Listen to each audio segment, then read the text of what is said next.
At Release International, we have the privilege of meeting many of our Christian family who've gone through the harshest trials of their faith and yet can teach us what it is to overcome.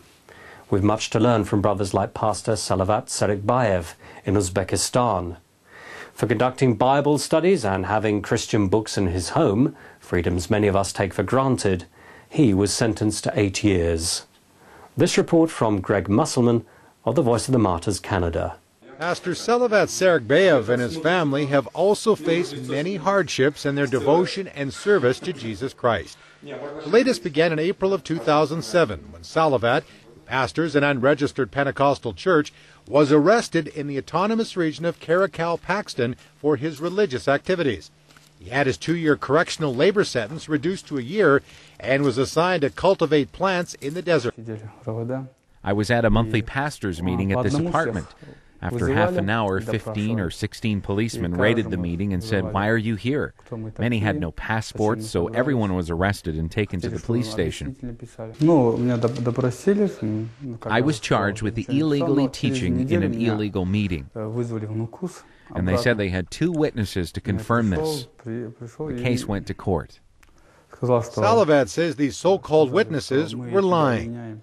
Karakal, Pakistan has a highly repressive religious policy. Only Muslim communities and 1 Russian Orthodox parish are allowed to operate. All other religious activity is banned and is a criminal offense. Salavat, a former Muslim, was previously arrested in February of 2006 for his religious activities.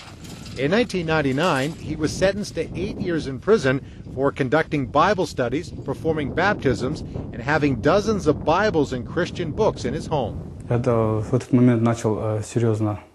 I was not afraid, but I did feel some fear when the judge sentenced me to 8 years of prison.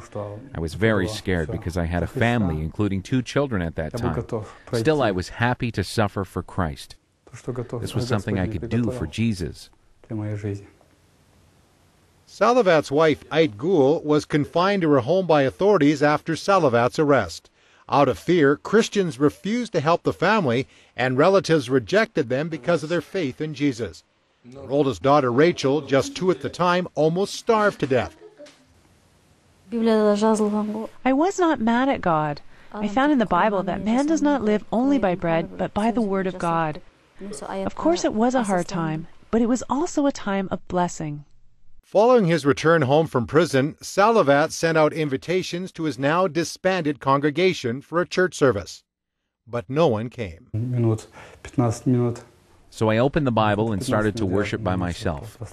I had prepared a sermon, and I spoke to the empty walls. No one came. For 2 days I had sermons for nobody, but it was the most powerful and spiritual time in my life.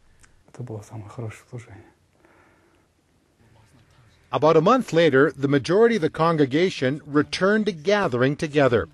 By then, the church had been stripped of its official registration.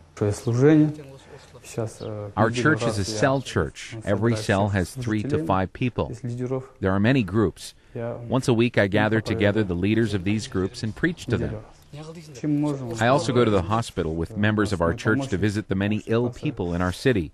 Some have tuberculosis, and we try to comfort them with food, medicine, and haircuts.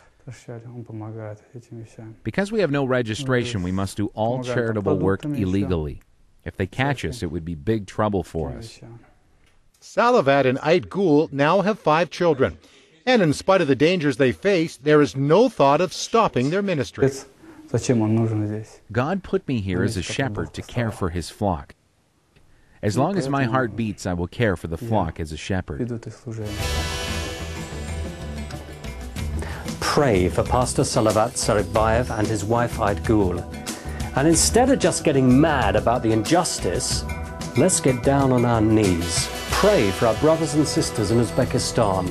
Ask God how we should provide for them and to give us the courage and determination to live lives that are worthy of them and are just as effective for the gospel.